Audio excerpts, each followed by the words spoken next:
It gives me great honor right now, everyone, to introduce to some of you and welcome to the stage Cora Miller. And Cora is simply amazing. I've seen her perform at the Gullah celebration before. She's going to bring a life story of Moses. It's going to be a story that will touch you, really move your soul this afternoon.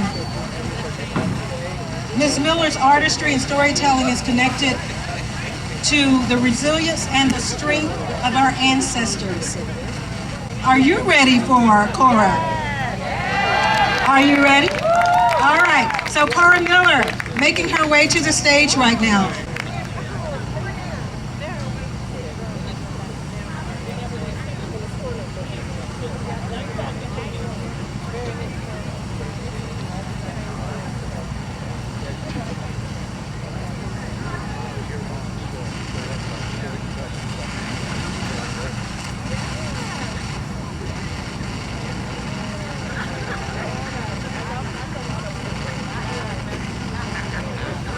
Go down, Moses, way, way down in Egypt land. Tell, oh Pharaoh, to let my people go. Go down, Moses, way, way down in Egypt land. Tell that old Pharaoh to let my people, let my people, let my people go.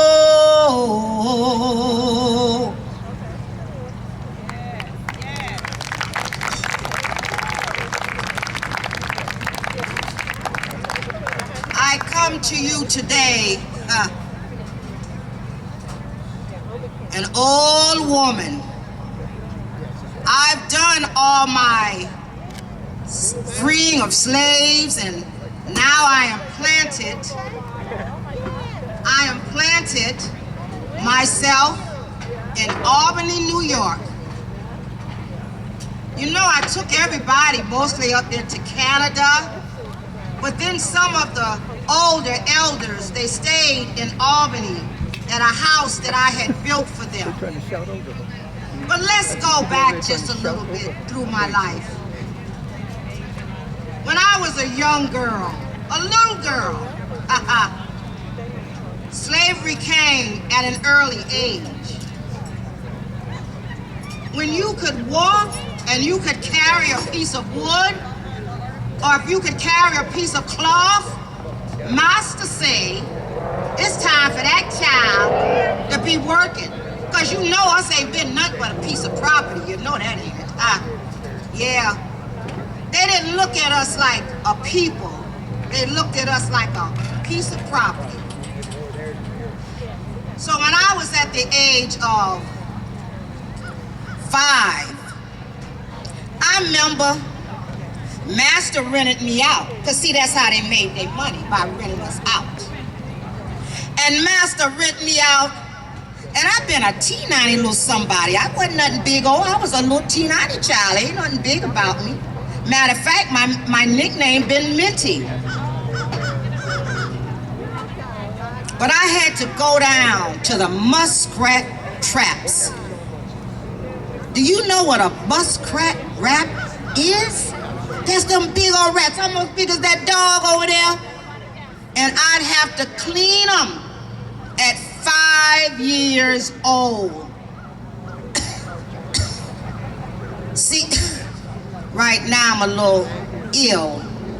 They say I got this thing called pneumonia. But before I leave this earth, everyone must know of my works, because before my time, before I even knew I would be here and what I would do, and I was placed in my mother's womb, God placed me there for a reason. He placed me there to free my people. He placed me there to tell the story of the agony and the fight and the struggles that we went through just to be free. That word, freedom, meant more than any other word in the world to us at that time. I remember when the slave wagon came through one day, grabbed up two of my sisters. All my mama could do was holler and scream and cry. Better not go over there and try to help her, because you know master would have beat her down. My pa, being a man, he couldn't be a man because he couldn't even protect his family. They had broke him down and wore him out so bad that he had to stand there and watch his children be taken away. And they hollered and they screamed, "Mama! Mama, mama, mama, mama, help me, please, mama. Don't let them take us, mama, please. Please, mama." And as the wagon went down the road, those chilling screams of mama, but they never could help her. And I looked up at my mother and her tears fell on my face and I felt her heart break. And at that time, being 5 years old, my heart broke. But also this feeling of anger fell into my heart with my mother's tears. I would never forget the tears my mother cried. And then as time went on, I got rented out to another house. I was at the steward's house this time. Now them stewards, Mr. and Man, him been some mean people here. You talking about whoop me every day. Cause see, I was a disobedient child. Now I must say I was disobedient. I knew in my spirit that this was not the way that I should live. This was not the way that we should live. This was not the way that we should be treated. But we were property. Do as you please with them, they say. And I went to the stewards and I had to watch their children. I was 5, maybe 6 now years of age. I'm watching they children. And I had to fan them when the gnats was on them. And when they played tag, they would hit me real hard and run off. They never hit each other. I got the licks. But they played and I was working. So one day, it was a bowl of sugar sitting on the table. Boy, that thing sure looked good and had them cubes, you know. And I said, I'm gonna get me a piece of that today. No, I wasn't supposed to touch it, but I'm gonna get me some of that today. And I tipped up, and I got that thing in my hand, and just as I got it in my hand, here come Mrs. Bam! Right on my back with that whip. I took off a running, but I had that sugar in my hand.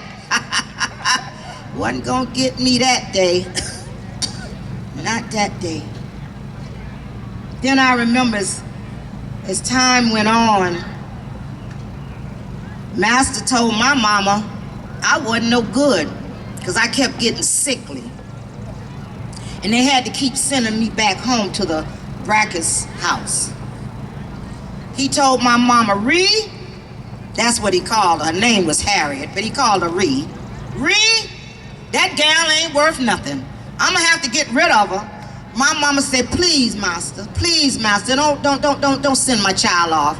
And see, master had a little sweet tooth for my mama, you understand? He told her, all right, Ree, you best to do something with that gal. So my mama put me in the kitchen, not a place I wanted to be. But I went there and I cut up in there too. I got beat for that too. So now my mama said, well, just let her go out in the field with her pa. Oh, what a joy, what a joy. I went out there in that field with my pa and I could plow and I could pick cotton, and he was teaching me about the stars and teaching me about the sun and the time and teaching me about the flowers and the leaves on the tree and teaching me about how to follow that north star to freedom quietly so nobody could hear him, because we wasn't supposed to talk about that, you know. But we would whisper about that word, freedom, not knowing who I was to be. Now as time went on, I'm about 24 years old in my age.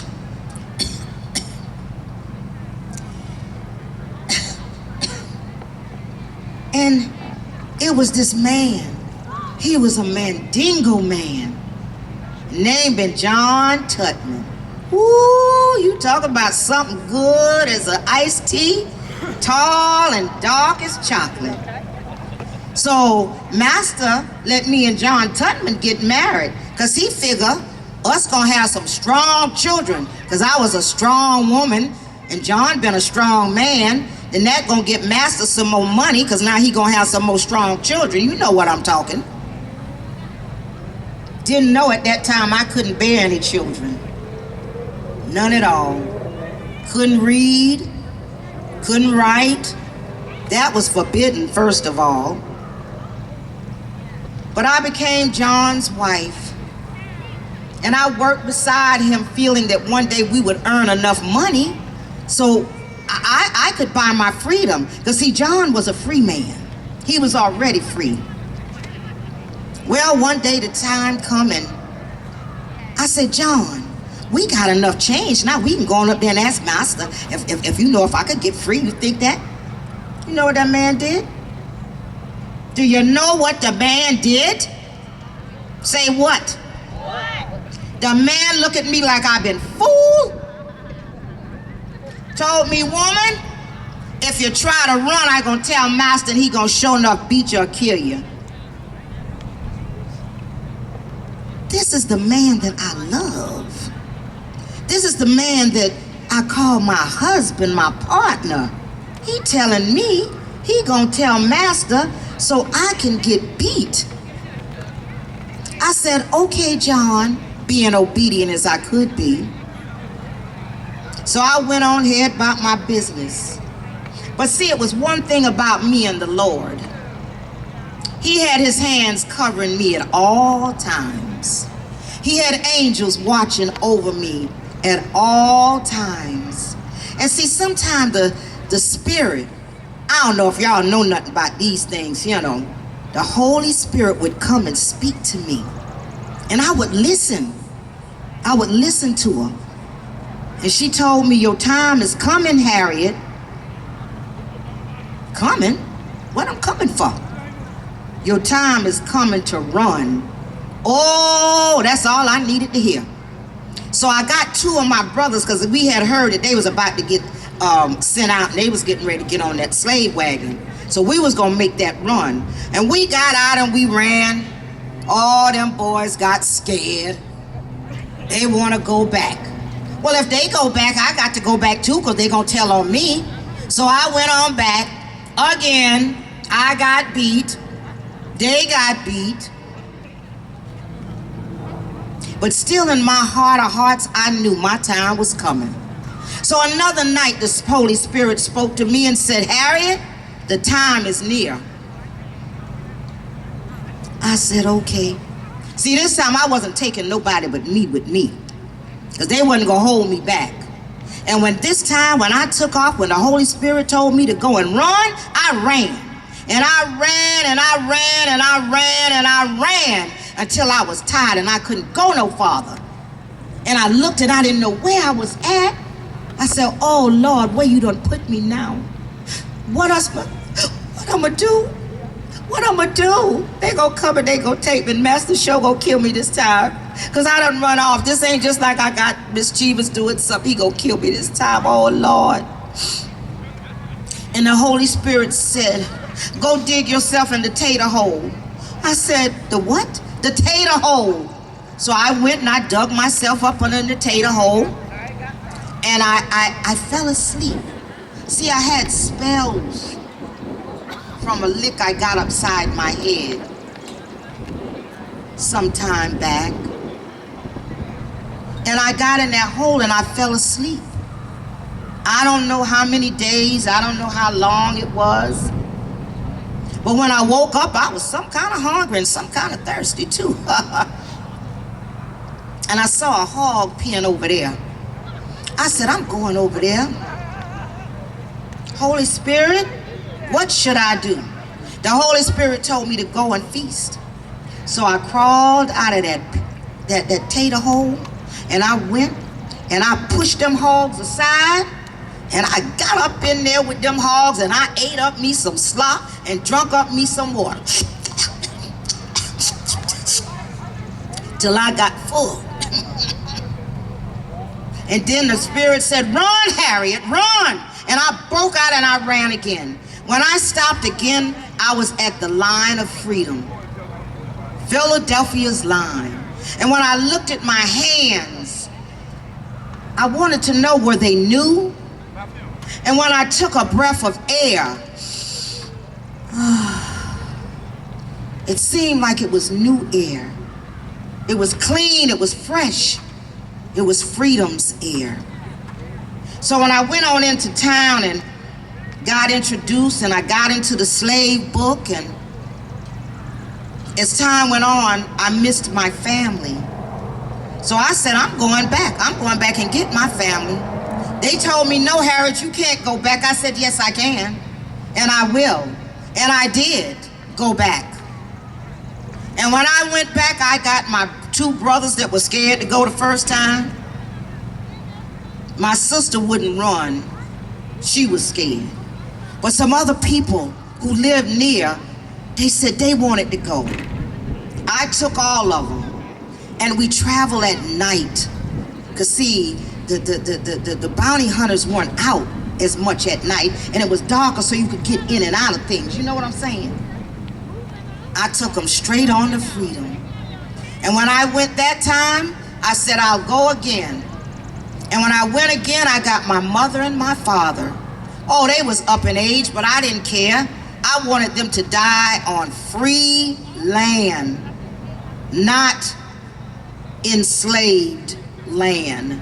Not another day of being enslaved.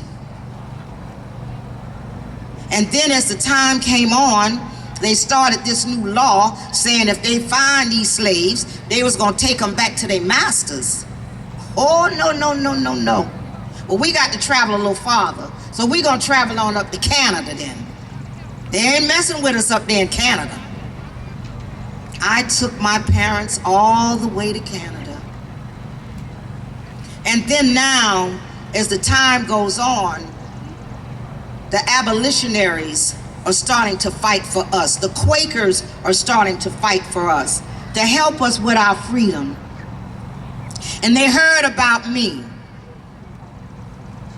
And then I got introduced to the Underground Railroad. I became a conductor. Matter of fact, I was the only woman conductor of the Underground Railroad. And I was the only conductor that never lost a passenger. Never. Not on my train. It didn't run off the tracks. But still, my heart was free, but it wasn't free. Because there were so many that were still enslaved, and because they had lived that condition all their lives, they didn't even realize that they were enslaved. To them, it was just normal. Normal. But it wasn't normal. They were property, not knowing what freedom was. So now, when the Civil War came on, I was asked by General Andrews to come and to fight and be a spy and a nurse for the Union Army. Ain't I something now? That little old 5-foot woman that said it wouldn't be nothing, she a big something now. Had a bounty on her head. Oh, let me tell you, them masters was some kind of mad with this gal right here. But she done took all their people, took all their money, because every time I took a slave, that meant their money was gone. You talking about a good time, what a good time. But then when I went with the Union Army, I was here. I was right here. This right here in this Hilton of a head I was. Right over there in that little town, that free man's town they call Mitchellville. They say that was the first self-governed free man's town in the United States before the Emancipation was even signed. Them people was living free. They had to have rules, laws, they had to pay taxes, but they were free. Right here on this here Hilton Head, they've been free. And their children was the first children to go to school.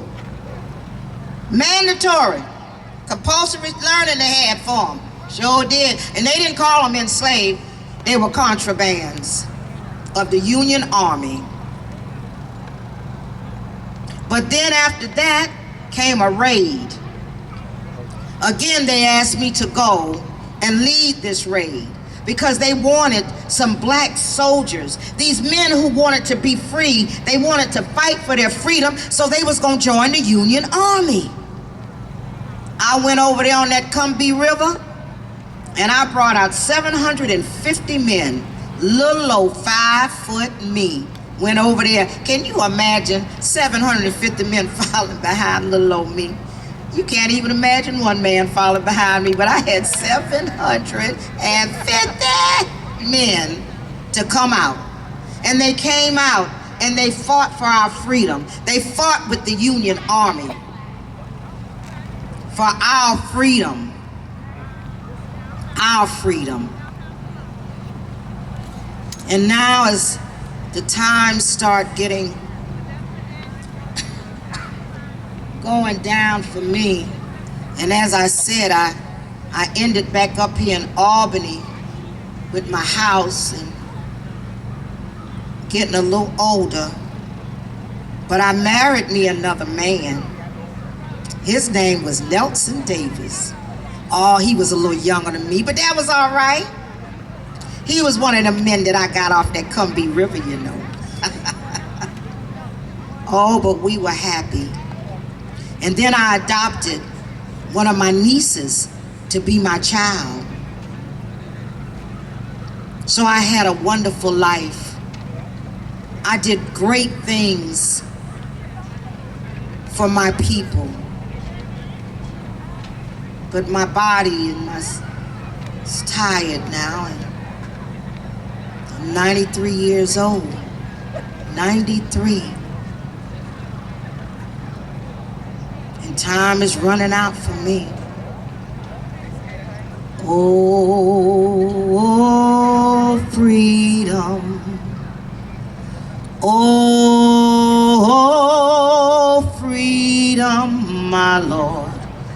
Oh, freedom over me.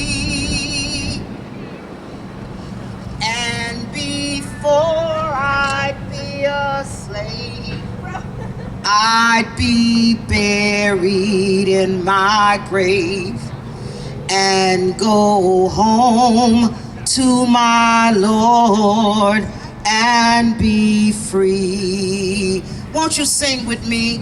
We're singing, oh, freedom. Sing it loud.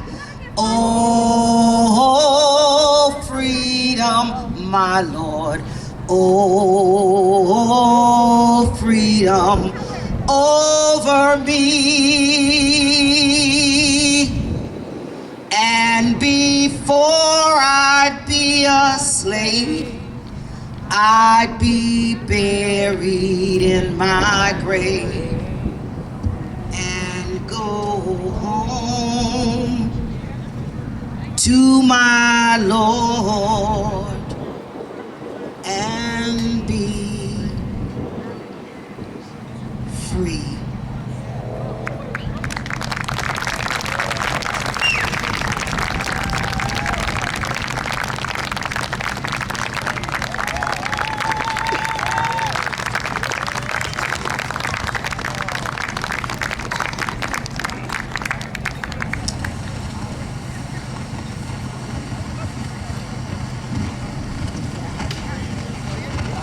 All right, let's hear it again from Miss Cora.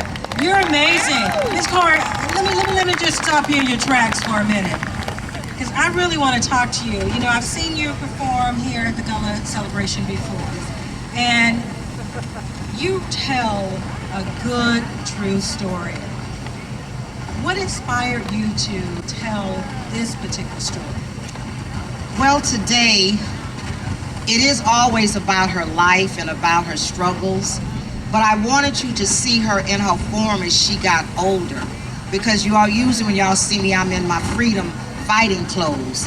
But today I wanted you to see her as she became an elder and told her story of the work that she's been doing and had done, which was a great, great thing. So I had to play the part. And you did a great job, didn't she, everyone? Really awesome. Thank you so much. No, thank you so much. And I do this because in my heart, I believe that I have Harriet's spirit. Always I have. And I've done this for, I can't even count the years that I've been doing Harriet. But just keep freedom alive, everyone. How about that? We love it. Thank you so much. You're amazing. Thanks.